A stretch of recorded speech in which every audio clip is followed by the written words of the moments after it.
The common perception of public financial management is that it's something very technical, that you can't understand it if you're not an accountant or a high-flying economist. But it's fundamentally about something that concerns us all, in the sense that when money is badly spent, we don't get good services, and when we as citizens don't get good services, we have less opportunities for our children and grandchildren.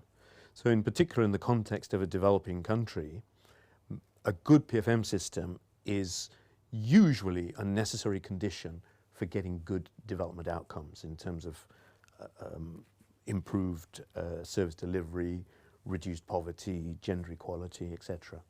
The problems you face in developing countries are not dramatically so very different to the problems you get in developed countries, in the sense that public finance management is about allocating taxed resources to a limited range of areas. And there's always going to be competition about what money gets allocated to and how much people should be taxed and who should be taxed. And exactly the same issues that come up, for example, in the UK general election are exactly the issues that create conflict in a developing country. Sometimes violent conflict, in other occasions conflict which works itself through the system. And in a certain sense, the idea of a good PFM system is to lay down a set of rules so that that conflict over how to tax people and how to allocate resources becomes a structured process. So rather than a conflict, it's more like a constructive negotiation. It's different people arguing their points of view. Why should there be more money for higher education as opposed to more money for electricity generation? There's reasonable points of view on both sides, and with the right set of rules, you can get that to work properly. So the very first stage is what we call policy development. And interestingly, there's no accountants involved in that. It's usually economists and sector specialists, educationalists, health specialists, people like that. The next stage is where you begin to put a framework to make that budgetable. So you calculate what are the resources available in terms of taxation, in terms of other types of resources that might come to government, what's the potential for borrowing, and on the basis of that you set a set of fiscal limits, overall limits for the process, usually within some sort of medium term. And we would describe that as the strategic programming phase. Then after the strategic programming phase, you get down to the actual budget. In most countries, it's an annual process. In the UK, it's a mix of an annual and a medium-term process.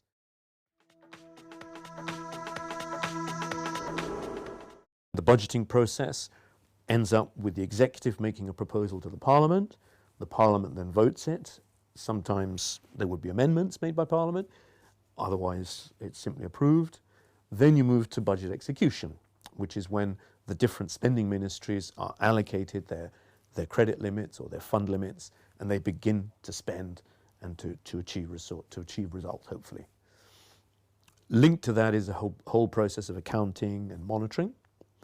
And then the next phase is auditing and evaluation. So after the budget is finished, there's a process of examining on the audit side that procedures were properly followed and that results were achieved, and on the evaluation side that the right policies were pursued, that we couldn't have got better results with a different type of policy.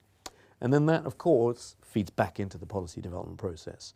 So those are the 6 phases, all equally important, and all, as you might see, related to a range of things, not necessarily just about financial management. Virtually every country in the world has some kind of public finance act. And in that public finance act, that nearly always requires the executive to present a budget proposal to the legislature, to the parliament, and it requires the parliament to approve it. And even in more dictatorial regimes where you don't have a parliament, there is usually some sort of a council or some kind of a body that has to give its approval to the proposals that the president might put forward. So you'd be surprised. I actually can't think of any country in the world where there isn't some process like that in existence. Of course, in some countries, the information base is much better than others. And the degree of access of normal citizens to the process is much better than others. Ideally, your policy development process should be an open process. It should, result in debates, in things on the television, on the radio, in the news, and normal citizens, as well as, academics and others with specific interests, should be able to comment. That's not always the case in a developing country. And that's one of the things that in general we should try to push in reforming PFM, to make it more transparent, to make it more accessible to people. Because obviously the more people can engage with policy debate, the more likely you are to get to better policies.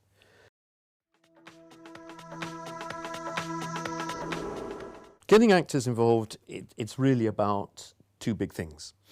One, it's about accountability. So the people who are in charge of getting something done, whether it's making a school run or delivering road maintenance services, they've got to feel that they're responsible for that service, and they've got to feel that they've had a hand in presenting the budget for that service. If they're just sort of given a budget and told, you know, get on with it, then they don't take a sufficient level of responsibility for what they've done. And if something goes wrong, so if the cost of road maintenance turns out to be exorbitantly high and the results terrible, potholes everywhere, then the question is asked, well, whose responsibility is it? And what will happen is that your local government will say, well, we asked for X much money and we asked for it to be made available in January, but we got Y, which was much less, and we didn't get it until 6 months into the year. So they will negate responsibility. And then you have to ask, well, who is responsible? So the whole idea of getting actors involved is to make it clear that the team of people responsible for delivering a service have had a hand in making the budget and in deciding what results are going to be generated from that. Other actors, citizens, voters, should be involved because ideally they should have some say in what sort of priorities are chosen at the upper level, and also in the ways in which services are delivered at the most local level. I think accountability is at the heart of any good PFM system. And ideally reforms should build in accountability, because the point is nobody really knows what's the best way to spend money. You know, people have researched for years what's the best way to provide education, and we end up with different models of schools or, you know, different models of healthcare or whatever it might be.